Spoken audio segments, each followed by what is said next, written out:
Well, a lot of people think about us in terms of roads and bridges, but we actually have about 16 different departments that report to us in Oklahoma County, about 1,800 employees, and we're first responders, so when there's a natural disaster that occurs, as well as whenever we have different kinds of needs. Oftentimes the people are looking towards the county commissioners. For instance, the Constitution calls for us to be in charge of the poor and the indigent.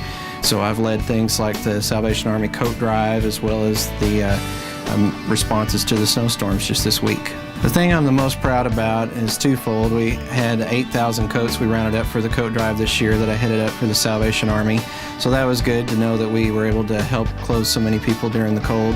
And the other is the SHINE program that I started shortly after getting elected, and it stands for Start Helping Impacted Neighborhoods Everywhere, and it's an alternative sentencing program, so we've been able to reduce the jail population while putting them out doing public work, saving the schools, parks and recreations departments, and other government entities money because they couldn't afford to do this kind of labor intensive projects without this program.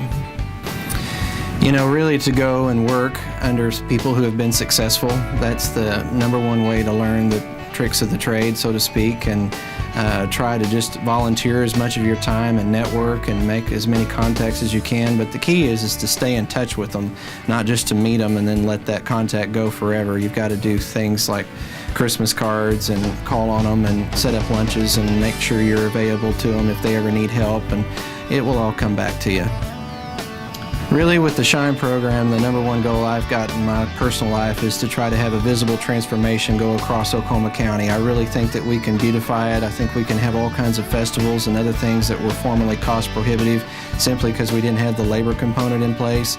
And then by having an offshoot of the SHINE program by Students for SHINE, and the new program I'm looking to roll out is Faith for SHINE, where we get the spiritual community out and the students out, all complementing the efforts of those offenders who have been sentenced to us by the courts. And I think real shortly we're going to be able to see a big improvement of the landscape and all kinds of other things that might have used to have been blighted.